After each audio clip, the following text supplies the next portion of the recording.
ओम शांति। स्वास्थ्य के इस महायज्ञ में छठे सेशन में आप सभी का स्वागत करते हैं। तप सेवा सुमिरन की साधना में आपको पूर्णतः सफलता प्राप्त हो, ऐसी शुभकामना के साथ आज एक नई बात की दौर को आगे बढ़ाते हुए नई भोजन प्रथा, न्यू डाइट सिस्टम, त्रिसूत्रीय साधना, तप सेवा सुमिरन की साधना कहो या फिर त्रिपाई साधना या शिव साधना,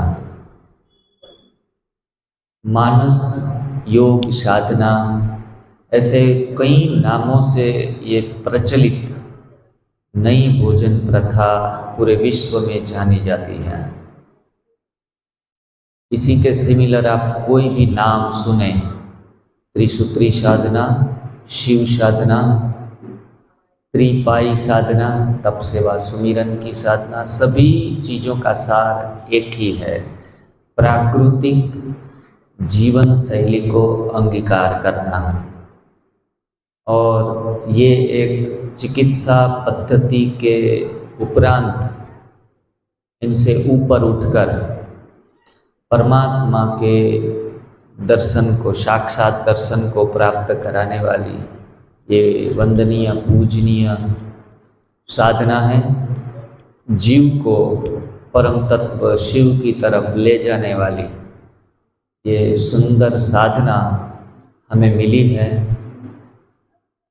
घर बैठे बैठे तीर्थों के चक्कर काटने की, जप तप करने की, होम हवन यज्ञ करने से छुटकारा प्राप्त कराने वाली साधना है, जो सिर्फ और सिर्फ भोजन के ऊपर संपूर्ण नियंत्रण करके शरीर के स्वास्थ्य के साथ साथ पूरी जीवन कहानी को परिवर्तन करने वाली ये साधना है।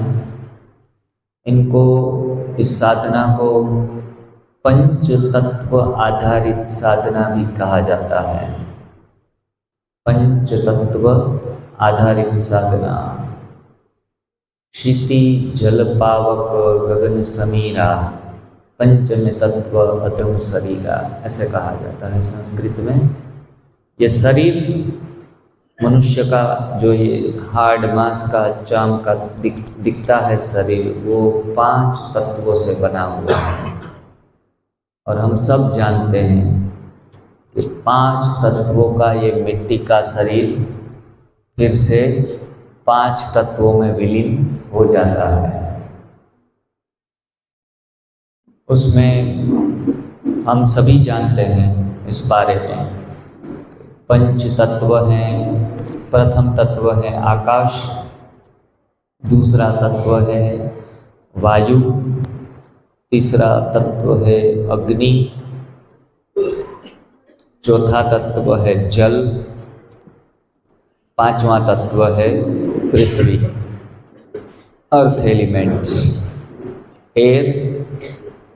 फर्स्ट ऑफ ऑल आकाश तत्व, दूसरा है वायु तत्व, तीसरा है अग्नि तत्व, चौथा है जल तत्व, पांचवा तत्व है पृथ्वी तत्व। हमारे हाथ में भी ये पांचों तत्व के लिए विशेष इंडिकेशन है। आपका अंगूठा ये आपका अग्नि तत्व दिखाता है, ये जो है वायु तत्व दिखाता है, ये उंगली आकाश तत्व दिखाती है, ये उंगली पृथ्वी तत्व दिखाती है, ये उंगली जल तत्व को इंडिकेट करती है। जब भी हमें पंच तत्व में डिस्टर्बेंस आता है तभी हम रोगिष्ट बनते हैं। किसी को वायु तत्व बढ़ गया तो भी खराबी आएगी, किसी को वायु तत्व कम हो गया तो भी खराबी आएगी। तो हर एक तत्व का बैलेंस में होना जरूरी है, ना कम न ज़्यादा। मतलब पांचों तत्वों का अपने आप में विशेष महत्व है। जैसे आयुर्वेद में कहा जाता है वात, पित्त और कफ। ये तीन चीज़ों का जब हम ये सेवन सारी चीज़ों का, अच्छी अच्छी चीज़ों का करने लगते हैं, अल्कलाइन चीज़ों का, तब से हमारे वात, पित्त और कफ तीनों दोष, जिनको त्रिदोष कहा जाता है, वो अपने आप में ही बैलेंस होते हैं या फिर निर्मूलन होते हैं। क्या होते हैं भाई जी, मित्तल भाई? ये तीनों दोष जो हैं वो निर्मूलन होते हैं या फिर बैलेंस होते हैं? तो जवाब है बैलेंस होते हैं। कोई भी चीज़ को निर्मूलन नहीं किया जाता, सभी चीज़ों को एक लाइन में इनका अलाइनमेंट होता है। अलाइनमेंट होने से हम पूर्णतः स्वस्थता प्राप्त करते हैं। और ये पांचों तत्व हमें कहाँ कहाँ से मिलते हैं, ये छोटा सा टॉपिक है, 10-15 मिनट में कवर कर लेते हैं। बाद में आगे के प्रोग्राम में एक छोटा सा बच्चा डांस करेगा, वो देखेंगे। बहन जी आई हैं थोड़ा मीडिया कवरेज के लिए, तो उनको भी अभिप्राय देंगे। आप में से भी कोई को कोई अनुभव है तो छोटी सी 2 लाइनें बोल सकते हैं। और रेसिपी का भी सेशन चलेगा बाद में 5 बजे के बाद। थोड़ा सा गाने भाई जी के सिलेक्टेड कोई हैं तो गाने भी विनोद भाई के बजाएंगे, थोड़ा सा उनका डांस भी देख लेंगे फिर से। अभी हैं उतने दिन, उनका लाभ उठाते रहेंगे और बाकी का सब्जेक्ट हैं वो आगे बढ़ाएंगे। तो अभी इस चिकित्सा पद्धति से ईश्वरीय चिकित्सा पद्धति शब्द यूज़ करूँगा, क्योंकि ये कोई एनडीएस कोई चिकित्सा पद्धति नहीं है। परमात्मा की ईश्वरीय चिकित्सा पद्धति हम भाव से कह सकते हैं। इनसे हमारे जीवन में पांचों तत्व बैलेंस होते हैं। किस प्रकार से होते हैं? पहले शरीर से जब कचरा निकल जाता है हमारा, बाद में ये साधना की शुरुआत होती है। सीधा ही 5 तत्वों के ऊपर ऐसे ही हम आहार लेना शुरू करेंगे तो हो सकता है दर्द बहुत उठे, रोगों का उभार असहनीय रीति से आए। लोग ठीक तो होते ही हैं, बिगर एनीमा के भी ठीक होते हैं बहुत लंबे समय के बाद और बहुत उभाड़ सहन करने के बाद। ये उभाड़ ऐसे भी हो सकते हैं जो असह्य हो, तो असह्य उभाड़ को झेलने के लिए इतना विल पावर भी चाहिए। क्या नाम है आपका? क्या? गयान। कितनी कक्षा में पढ़ते हो? पढ़ाई करते हो? कौन सी कक्षा में? पहली? अच्छा, नर्सरी क्लास में। ये सब लोग भी नर्सरी पढ़ रहे हैं। हाँ स्वास्थ्य की नर्सरी। और आप कहाँ से हैं? जींद से। आप यहाँ क्यों आए हैं? डांस करने। तो डांस तो हमारे विनोद भाई भी बहुत अच्छा करते हैं, हैं? मिल गए। बहुत बढ़िया, आप बहुत अच्छे हो, हैं? ओके, जाओ बैठो। छोटी छोटी बातें बहुत जहन में बिठानी है। जो भी टिप्स मिलती है वो आपको 1 लाख रुपए देने के बाद भी नहीं मिलेगी इस एनडीएस के विषय में। जो 7 साल का पढ़ा, वो काफ़ी सारा अध्ययन मैंने करता रहता हूँ, लेकिन ज़्यादातर बातें अनुभव युक्त होती है। कोई पुस्तकों में भी शायद आपको जानने को न मिले। तो सुबह सुबह एनिमा करने के बाद हम उपवास रखते हैं। उपवास से हमें मिलता है आकाश तत्व, खालीपन। आकाश तत्व जिनका जीवन में बहुत ज़्यादा अच्छा है, उनकी आध्यात्मिक उन्नति बहुत आगे होती है। तो योगी आत्माएं जितना हो सके उतना उपवास में अपनी क्षमता को प्राप्त करते रहें तो उनके लिए बहुत फायदेमंद है। कोई भी चीज़ दमन करके नहीं करनी है। विल पावर में आप जीत जाएंगे, लेकिन शरीर के साथ दमन होगा तो भी नुकसान है। इसलिए 2 घंटे से 3 घंटे से भी हम उपवास की शुरुआत कर सकते हैं और बाद में वो खींच के 8 घंटे, 10 घंटे, 12 घंटे और 20 घंटे भी हर रोज़ के लिए भी कर सकते हैं, कोई मना नहीं है। जितना उपवास की क्षमता बढ़ाते जाएंगे, ज़्यादा होता जाएगा, उतना ही फायदा चमत्कारिक रीति से जीवन में आएगा। बीमारियां जाएगी, लेकिन सूक्ष्म सफाई होने से हमारा मेंटल कंडीशन इतना बैलेंस्ड हो जाएगा, ऑटोमेटिकली स्पिरिचुअलिटी और अनुभव में आप इतने श्रेष्ठ होते जाएंगे कि आप उनकी कल्पना भी नहीं कर सकते। सारा महत्व आयुर्वेद में भी और एनडीएस में भी कहा जाता है, लंघनम परम औषधम, लंघन करना सबसे श्रेष्ठ औषध का काम है। पिट्यूटरी ग्लैंड, आज्ञा चक्र, थर्ड आई जो भी कहेंगे, इनको खोलने के लिए भी अगर आप एनीमा के बाद उपवास जितना करेंगे उतना ये काम करने की क्षमता बढ़ेगी। कहते हैं कि सर सलामत तो सब कुछ सलामत। तो ये आकाश तत्व सीधा ही हमारी आज्ञा चक्र के ऊपर सबसे ज़्यादा प्रभाव डालेगा। हमारी आकाशीय ऊर्जा जो ऊपर है उनके साथ हमारी कनेक्टिविटी और भी बढ़ेगी। जितना पेट को खाली रखेंगे, कम खाएंगे, मानो कि आप बिल्कुल ही कुछ ही नहीं ले रहे हैं, तो उनको कहेंगे निर्जला उपवास। जल भी नहीं, हमारा सुबह का 4 घंटे 6 घंटे का काम रहता है निर्जला उपवास का, जिसमें पानी की एक बूंद भी हम लेते नहीं है। शुरुआत में शुगर बीपी है तो थोड़ा ध्यान रख के उपवास करना है, बीपी शुगर थोड़ा ऊपर नीचे होएगा, चिंता करने की बात नहीं है।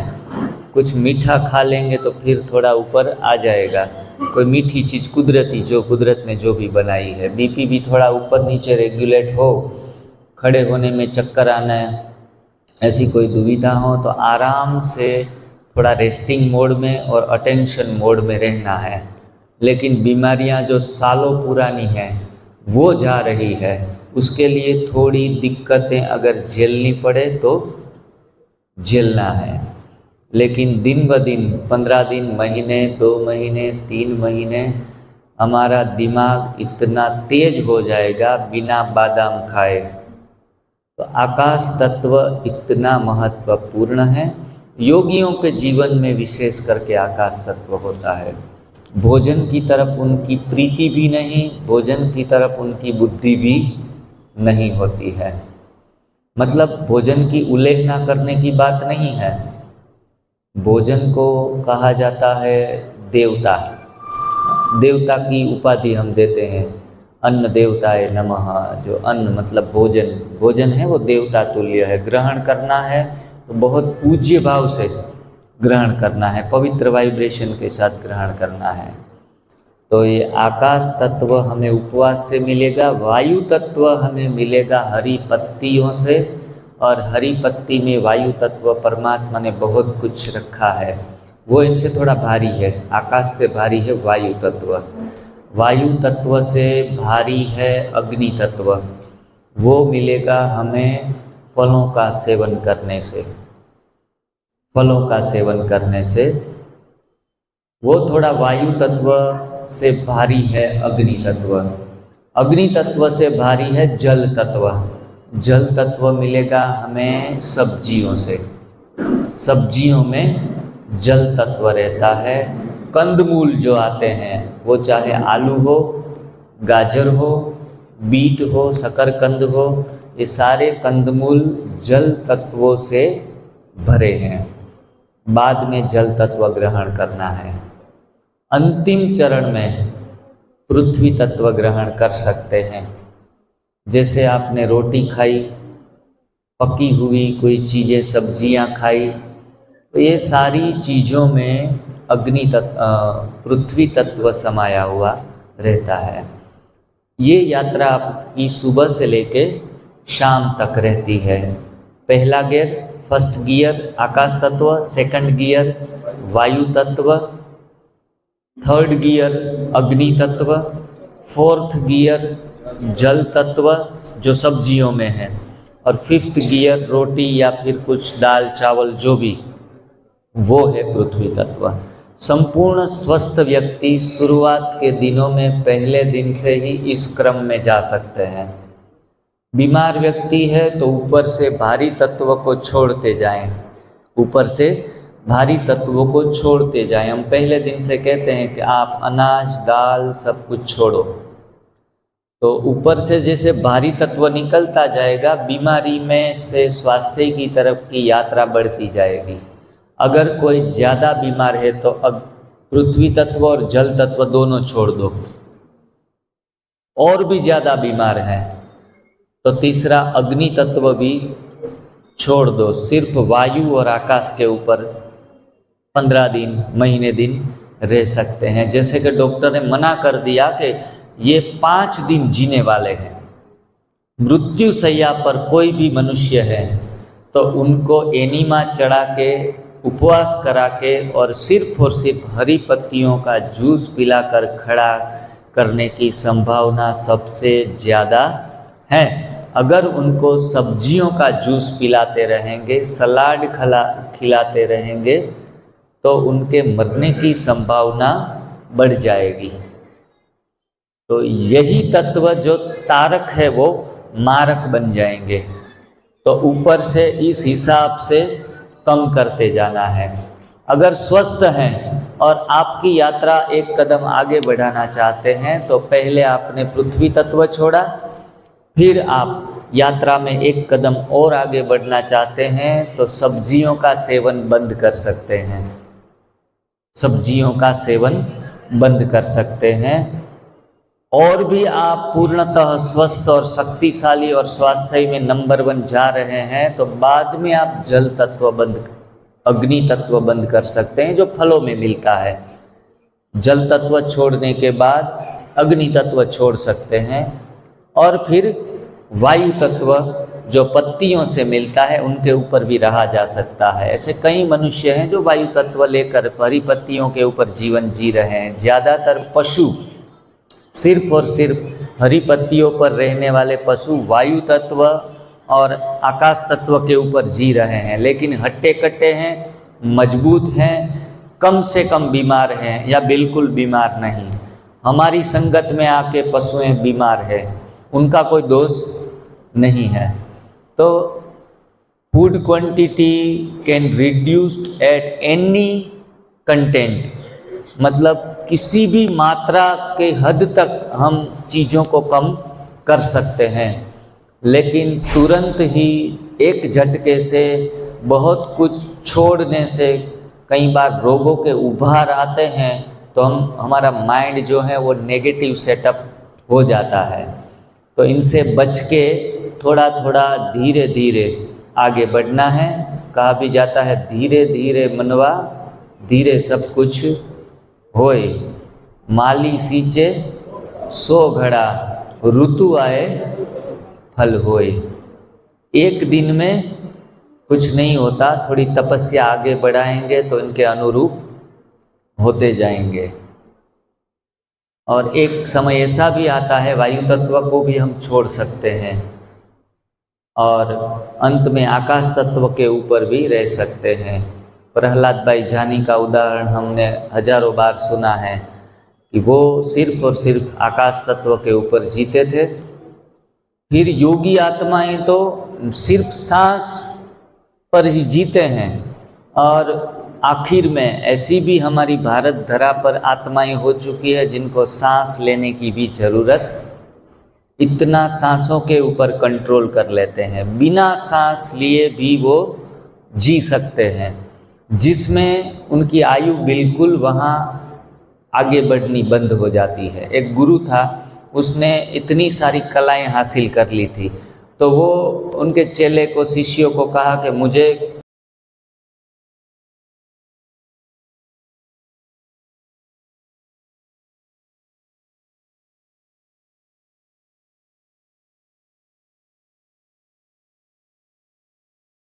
चेले सभी 20 साल के बाद आए, फिर से उठ खड़े हो गए। इतनी सिद्धियां भी हमारे योगी पुरुषों में थी, और सब उनका मान सम्मान करके घर पे लेके आ गए। लेकिन दूसरे एक महात्मा थे, उन्होंने कहा कि आप 20 साल सोए पड़े रहे, उनके बदले जो लोग दुखी हैं, अस्वस्थ हैं, तकलीफ में हैं, उनके बीच में जाते तो कितने लोग स्वस्थ हो जाते। तो साधना में परम लक्ष्य ये भी है कि स्व का कल्याण करें और दूसरों का भी कल्याण हो। ये सारे सब्जेक्ट के एकदम गहन विषय हैं। चीज़ें ज़्यादातर उल्टी फुल्टी शुरुआत के दिनों में नहीं लेनी है। उठते ही मानो कि आपने सब्जियों का सलाद ले लिया तो सीधा जल तत्व ले लिया, पहले गियर से चौथे गियर में चले गए। तो शुरुआत के दिनों में तो खास ध्यान रखना है, इस क्रम में आगे बढ़े। उपवास, हरी पत्तियाँ, फल, सब्जियाँ, और अंत में ठीक ठाक हैं, 100% ओके हैं तो 2 रोटी, वो भी डिटॉक्स करके लो तो और भी बढ़िया। उसमें भी बिना गेहूं की अन्य कोई जो भी है वो मिक्स ग्रेन की 1-2 ले ली तो चलेगा। लेकिन जो साधक बहुत आगे बढ़ना चाहते हैं तो उनके जहन में ये बात बिठानी है कि पृथ्वी तत्व को सबसे पहले छोड़ने की तैयारी रखनी है। खा रहे हैं तो कोई गलती नहीं कर रहे हैं, आपके अनुभव से आपको सीखते रहना है। कहते हैं यथा ब्रह्मांडे तथा पिंडे, ब्रह्मांड में भी ये 5 तत्व हाजिर हैं, हमारे शरीर में भी ये 5 तत्व हाजिर हैं। किस प्रकार का भोजन? 3 प्रकार का भोजन होता है। पहला है तामसिक, दूसरा है आप सभी जानते हैं राजसिक, और तीसरा है सात्विक। बरोबर। अगर हम सात्विक बनना चाहते हैं तो तामसिक भोजन खाते खाते सात्विक बनने के चांसेस 99% नहीं है।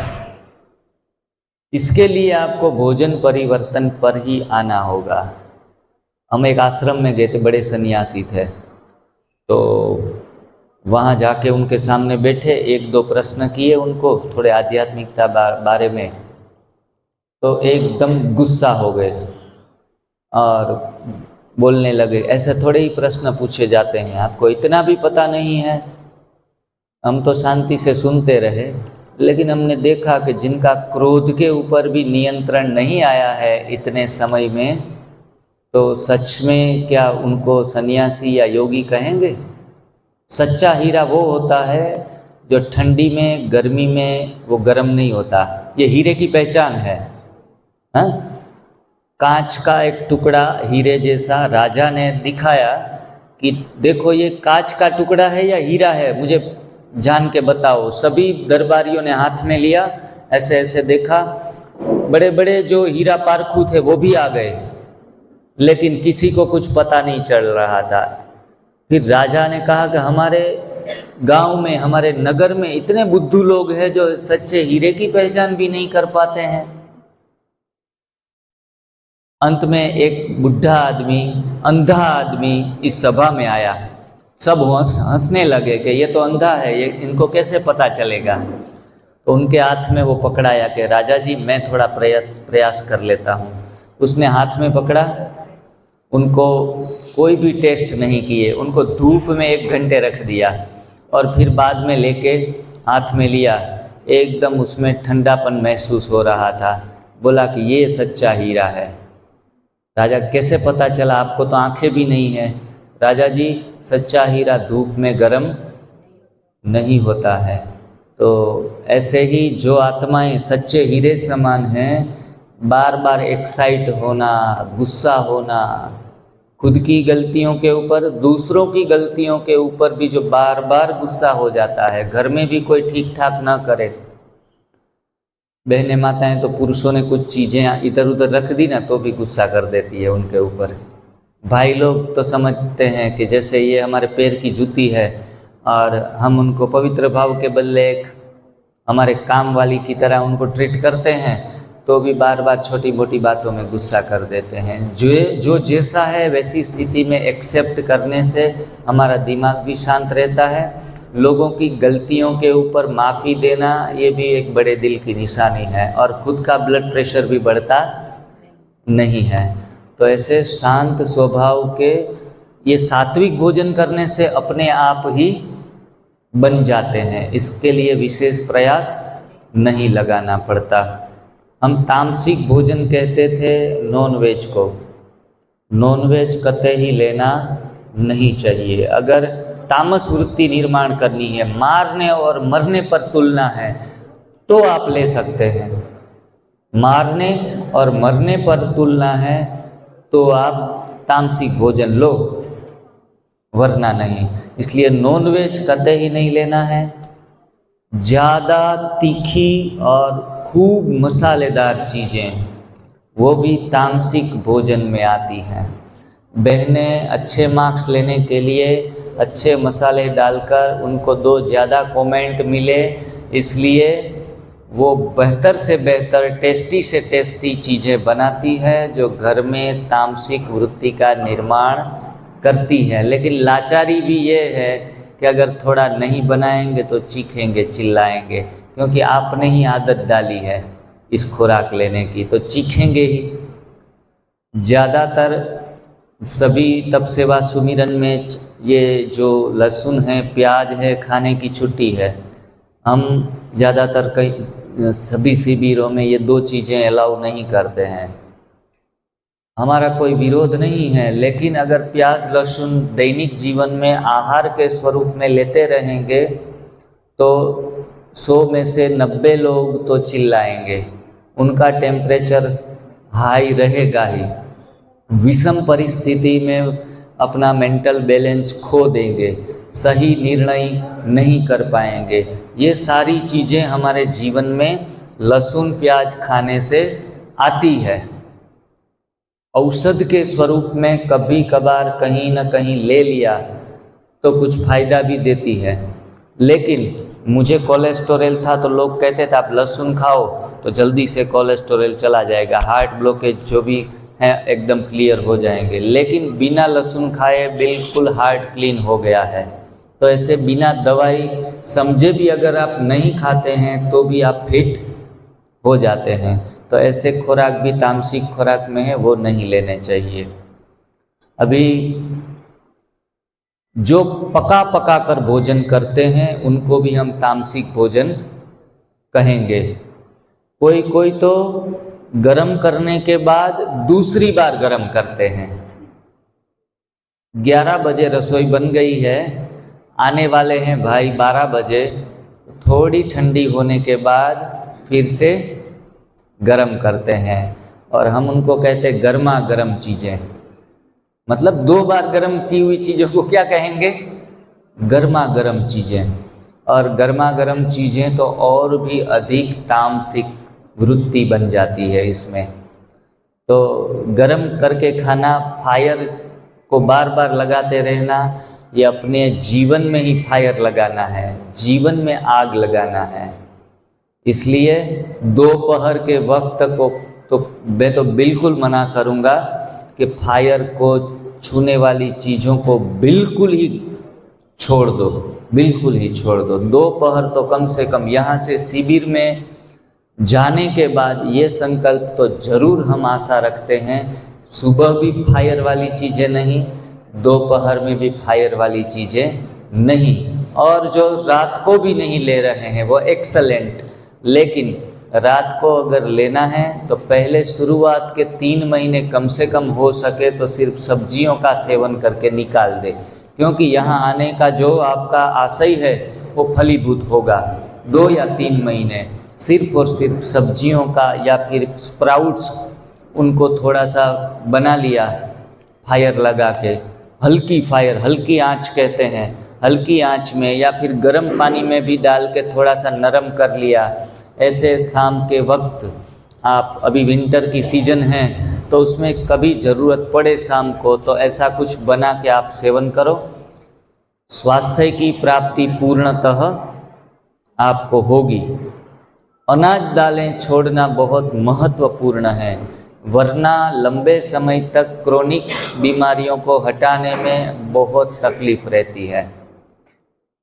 तो ये हो गई तामसिक भोजन की सारी बातें। राजसिक भोजन में भी कम आंच वाली भोजन जो भी हैं, मानो कि सब्जियां भी बना ली हैं, वो भी राजसिक भोजन में।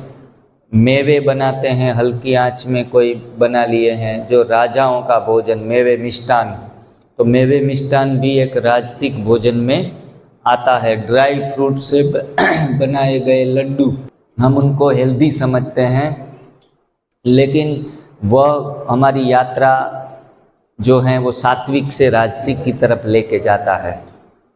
तो कोई भी ड्राई फ्रूट्स लेने की भी कोई विशेष महत्व नहीं है। और अंतिम चरण है सात्विक। तो सात्विक में आप गोड मेड जो भी फूड हैं, हरी पत्तियाँ, सब्जियाँ एवं फल और जल और स्प्राउट भी आप कच्चे अगर इस्तेमाल करते हैं तो ये सात्विक फूड में कहा जाता है। सात्विक फूड में एक स्थूल भोजन हो गया, एक हो गया सूक्ष्म भोजन। सूक्ष्म भोजन किसे कहेंगे? अच्छा सत्संग करना, ये भी हमारी इंद्रियां जो हैं वो पवित्र बनाता है। तो अच्छे लेक्चर्स आजकल यूट्यूब में भी अवेलेबल है। घर में बैठे, अपने बेडरूम में बैठे बैठे नित्य आधा घंटा पौना घंटा इनका सेवन कर सकते हैं, सूक्ष्म आहार का। किसी को मुख से अच्छे बोल बोलना तो दूसरों को सूक्ष्म आहार अच्छा देना। तो ऐसे इसी भोजन के ऊपर भी थोड़ा ध्यान रखना है। तो 3 प्रकार के भोजन के ऊपर काफ़ी सारे डिटेल्स में एक बार आपने सुन लिया। अभी बार बार इसी ही वीडियो को यूट्यूब के ऊपर आप सुनते रहेंगे और भी पक्का होता जाएगा।